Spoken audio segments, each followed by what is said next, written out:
Salut à tous! Cette vidéo va vous emmener en voyage dans le monde ancien sans avoir besoin de quitter la maison ou l'endroit d'où vous regardez. Nous avons compilé une fantastique collection de découvertes archéologiques incroyables de partout dans le monde et nous ne perdrons pas de temps pour vous les présenter. C'est parti! Peinture, vieille de 400 ans. Premier point à l'ordre du jour, préparez-vous à être étonné par une histoire de sérendipité et d'art.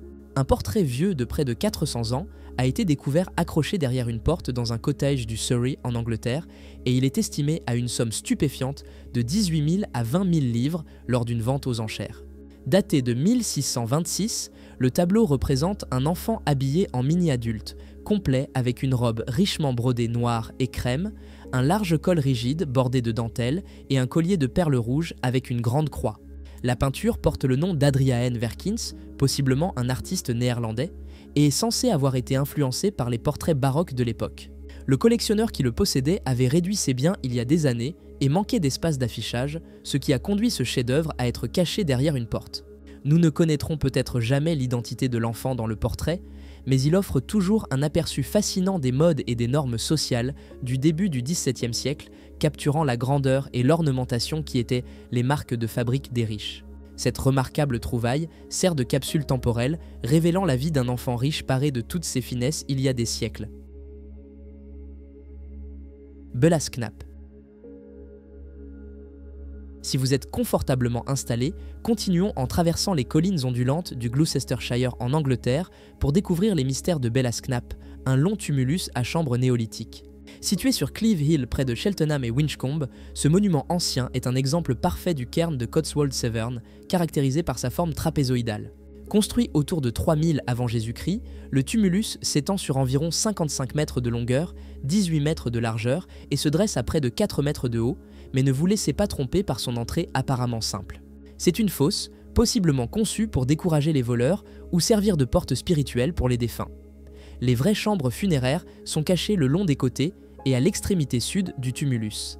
Les fouilles ont déterré des restes squelettiques, des os d'animaux et de la poterie néolithique, offrant un aperçu des pratiques funéraires de l'époque.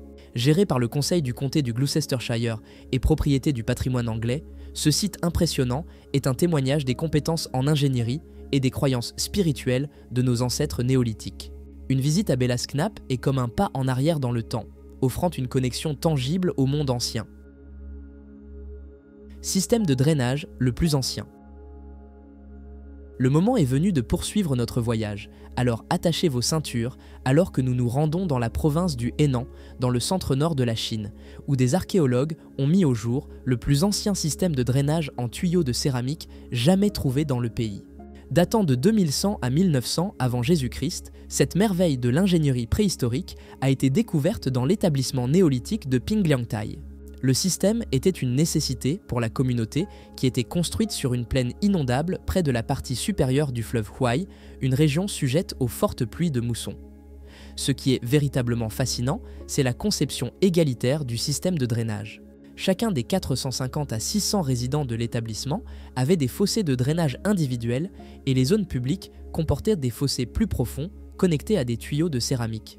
Ce réseau complexe déviait l'eau vers un fossé qui encerclait la communauté, servant à des fins doubles de protection contre les inondations et possiblement d'irrigation. Le système reflète une structure de partage de pouvoir démocratique, remettant en question l'idée qu'une autorité centralisée était essentielle pour les projets de gestion de l'eau à grande échelle dans la Chine ancienne. Un témoignage de l'ingéniosité collective, le système de drainage de Pingliangtai réécrit le récit de l'ingénierie et de la gouvernance sociale chinoise ancienne. Bagso. Les familles ultra riches qui possédaient autrefois les demeures et les mansions d'Angleterre peuvent ne plus vivre dans ces maisons, mais leurs bibelots existent encore dans les demeures et sur les terrains. En 2018, un détecteur de métaux a exploré les terrains de Castern Hall dans le Staffordshire et a découvert une magnifique bague sceau en or.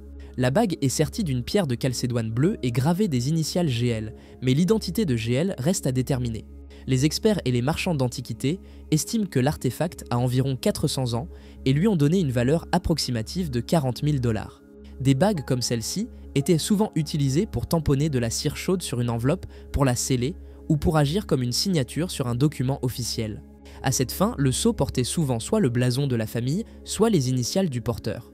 Parmi les nombreuses théories sur l'identité de GL, la plus populaire concerne un homme nommé Geoffrey Lowe qui a vécu au XVIIe siècle et est un ancêtre de la famille Hurt qui possède encore Castern Hall à ce jour. La bague était cachée sous une grande pierre plate, ce qui suggère un enterrement délibéré pour des raisons inconnues. Eau de Jambevieille de 800 ans. Imaginez faire une promenade tranquille le long du rivage de Monknash, au pays de Galles du Sud, et tomber sur quelque chose d'un peu macabre, mais absolument extraordinaire.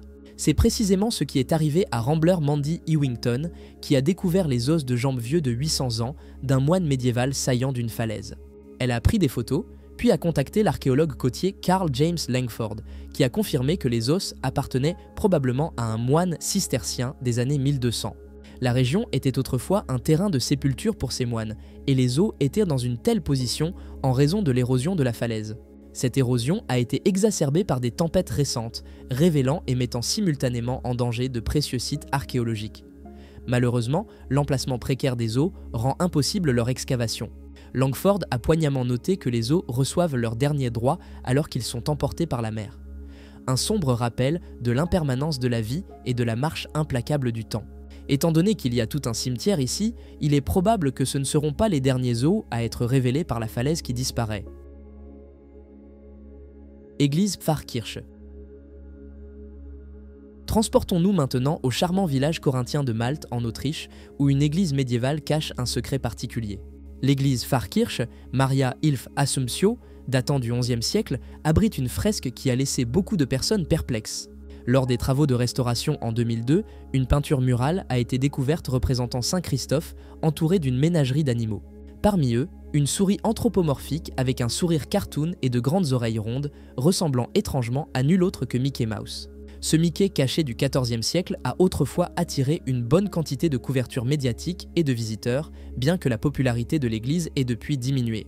Le village lui-même a des racines qui remontent bien avant l'établissement romain, ajoutant une autre couche de richesse historique à cette découverte curieuse.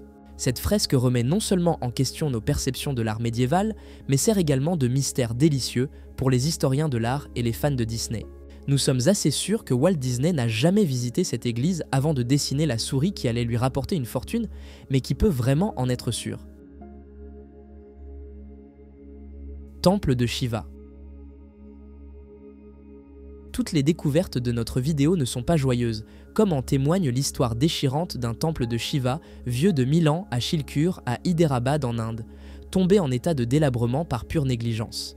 Datant du 9e ou 10e siècle, ce site autrefois sacré repose maintenant en ruine, avec ses murs fissurés, des parties de son toit effondrées et le bâtiment lui-même s'enfonçant dans le sol. Ajoutant à la tragédie, une structure ruinée du temple a également été trouvée à l'intérieur du Tank Bund, un réservoir d'eau local. Cela suggère que non seulement le temple a été négligé, mais qu'il a également été vandalisé et pillé. L'état délabré du temple sert de rappel poignant du manque d'attention et de soins accordés à la préservation des repères historiques et religieux. Le temple ancien, qui aurait pu servir de centre important pour les activités culturelles et spirituelles jusqu'à nos jours, se tient maintenant comme un témoin silencieux du passage du temps et de l'érosion de la mémoire collective. Malheureusement, il est loin d'être le seul monument ancien en Inde à avoir été laissé à pourrir ainsi. Reste de sorcières. Ensuite, nous avons une histoire glaçante d'un squelette vieux de 800 ans, censé être celui d'une sorcière, découvert dans un cimetière en Toscane en Italie. Les archéologues ont trouvé 7 clous enfoncés dans sa mâchoire, un détail macabre qui, selon les experts, suggère qu'elle était soupçonnée de sorcellerie. Les restes ont été découverts lors d'une fouille près de la mer à Piombino, près de Lucques. La femme a été enterrée dans une tombe simple et peu profonde, sans cercueil ni linceul, et 13 clous supplémentaires entouraient de son squelette.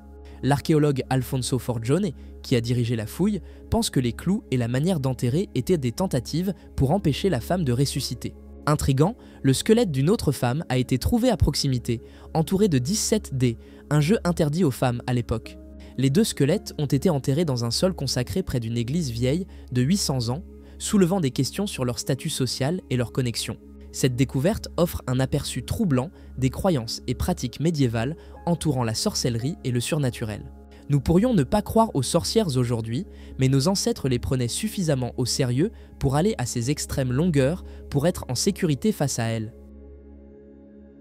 sujet mystérieux. Dans une découverte qui secoue le monde de l'archéologie, un groupe de chercheurs dans la vallée des rois en Égypte vient d'annoncer ce qui pourrait être l'une des découvertes les plus significatives de ces derniers temps. Caché sous les sables depuis plus de 3000 ans, un sarcophage aux proportions colossales a été déterré, orné d'inscriptions hiéroglyphiques qui définissent notre compréhension actuelle de l'histoire de l'Égypte ancienne. Ce sarcophage, d'un bleu profond qui résiste à l'érosion du temps, porte le portrait d'un pharaon jusqu'alors inconnu, accompagné d'hiéroglyphes mentionnant une nouvelle dynastie et des actes héroïques, suggérant l'existence d'un chapitre perdu dans l'histoire égyptienne. Les spécialistes appellent ce pharaon le grand énigme, car sa mention semble avoir été soigneusement effacée ou omise des registres historiques connus. L'équipe composée d'archéologues de diverses nationalités croit que la découverte pourrait être la clé pour mieux comprendre non seulement la séquence des dynasties égyptiennes, mais aussi les relations de l'Égypte avec des cultures contemporaines, certaines d'entre elles étant toujours enveloppées de mystères. Avec la promesse de plus de fouilles et d'études, le monde attend avec impatience des réponses qui pourraient réécrire les livres d'histoire et donner un nouveau sens à la civilisation qui continue de fasciner et d'intriguer l'humanité. Comme toujours, laissez votre avis dans les commentaires à propos de ce sujet mystérieux. Tombe d'une femme. Plongez dans le monde énigmatique de la Almoloya, un site de l'âge du bronze dans le sud-est de l'Espagne, où des archéologues ont mis au jour un trésor d'artefacts aux côtés des restes d'une femme âgée de 25 à 30 ans. La découverte a amené les chercheurs à spéculer que cette femme aurait pu être une dirigeante d'El Argar, une civilisation basée sur les classes qui a prospéré sur la péninsule ibérique entre 2200 et 1550 avant Jésus-Christ. La femme a été enterrée avec environ 30 artefacts précieux, y compris un rare diadème en argent, des offrandes animales, des vases et des bijoux exquis. La valeur de l'argent seul équivalait à 938 fois le salaire quotidien moyen de l'époque. Intrigamment, la tombe de la femme contenait des artefacts plus élaborés que ceux de son homologue masculin, qui était probablement un guerrier. Cela remet en question les notions conventionnelles sur les rôles de genre et le pouvoir politique dans les sociétés anciennes. La découverte soulève également des questions sur le rôle des femmes dans El Argar. Étaient-elles simplement les consorts de dirigeants masculins ou détenaient-elles un pouvoir politique significatif ? Le fait que la tombe de la femme a été trouvée dans ce qui est considéré comme un bâtiment gouvernemental donne du poids à cette dernière théorie. Cette découverte enrichit non seulement notre compréhension des sociétés ibériques de l'âge du bronze, mais souligne également le rôle souvent sous-estimé des femmes dans les civilisations anciennes. Bouteille de rhum. Nous avons maintenant l'histoire enivrante de 16 bouteilles du plus vieux rhum du monde, découvertes dans les caves de Harewood House à Leeds en Angleterre et vendues pour une somme vertigineuse de 135 000 livres. Le rhum, élaboré à la Barbade en 1780, a été apporté en Grande-Bretagne par l'aristocrate Henri Lascelles, comte de Harewood. Initialement, 226 bouteilles étaient stockées dans les caves à vin de cette demeure. Malgré la popularité de l'esprit à l'époque géorgienne, seulement quelques bouteilles étaient reconsommées chaque année. Au XXe siècle, le rhum est tombé de mode et ses trésors historiques ont été oubliés. Redécouvertes en 2011 lors d'un inventaire, les bouteilles ont été méticuleusement nettoyées et identifiées grâce à une entrée dans un livre de cave de 1969. Le rhum a été vendu aux enchères, chaque bouteille atteignant plus de 8000 livres, en faisant non seulement le rhum le plus vieux, mais aussi le plus cher du monde. Les recettes de la vente ont été données à la Geraldine Connor Foundation qui soutient les jeunes dans les arts du spectacle. Cette histoire de luxe oublié, de redécouverte et de philanthropie ajoute une nouvelle couche à la riche tapisserie de l'aristocratie britannique et de leur goût souvent extravagant. Villa antique. Les bâtiments romains perdus ont l'habitude de réapparaître loin de Rome. Comme preuve de la véracité de cette affirmation, voici toute une villa qui a été trouvée en Espagne en mars 2021. Le bâtiment remonte au 1er siècle et a été mis au jour dans la ville de Russe. Bien que la villa elle-même ne soit plus qu'une ruine, il y a à l'intérieur un grand et magnifique mosaïque qui a été remarquablement bien préservé sous des siècles de boue et de saleté. Les archéologues ne sont pas totalement sûrs si le mosaïque appartient à la villa originale du 1er siècle ou s'il s'agissait d'une addition ultérieure. On sait qu'il y avait une villa ici entre le 1er et le 5e siècle, mais le bâtiment original a été largement détruit et reconstruit au cours du 4e siècle. Un four de poterie et un moulin à huile d'olive ont également été trouvés sur le même site, ainsi que ce qui pourrait avoir été un tombeau familial. Le maire de Russe a agi rapidement pour que le site soit déclaré bien d'intérêt culturel, ce qui le protège contre le réaménagement. Même maintenant, 3 ans plus tard, les archéologues travaillent toujours sur le site dans l'espoir qu'il y ait plus à trouver. Métropole antique. Trouver des structures fabriquées par l'homme qui datent de plus de 5 ou 6 000 ans est un événement rare. La grande pyramide de Gizeh, par exemple, a 5 000 ans. Les temples mégalithiques de Malte ont été scientifiquement prouvés être âgés de 8 500 ans et sont revendiqués par certains comme les structures humaines les plus anciennes restantes sur la planète. Cela rend la prochaine affirmation difficile à croire. Selon les chercheurs Johan Hein et Michael Tellinger, le site d'Anunnaki, à Mpumalanga, au Mozambique, contient une ancienne métropole construite par des mains humaines il y a 200 000 ans. L'affirmation est scandaleuse d'un point de vue archéologique et scientifique, il n'est donc pas étonnant que tant d'experts l'aient déjà rejeté. Pourtant, il y a clairement quelque chose d'ancien à cet endroit, on peut voir les restes de routes entourant des structures circulaires et même ce qui semble être des zones agricoles. La présence de mines d'or anciennes dans la région environnante a également été détectée. Tout cela indique l'existence possible d'une société avancée d'extraction d'or ancienne qui a vécu il y a des dizaines de milliers d'années, puis a disparu, ne laissant presque aucune trace. Il ne fait aucun doute qu'il y avait une civilisation ancienne ici, mais aurait-elle vraiment pu exister il y a si longtemps ? Quel a été le moment de la vidéo que vous avez le plus apprécié ? Laissez votre commentaire et abonnez-vous à notre chaîne. À bientôt.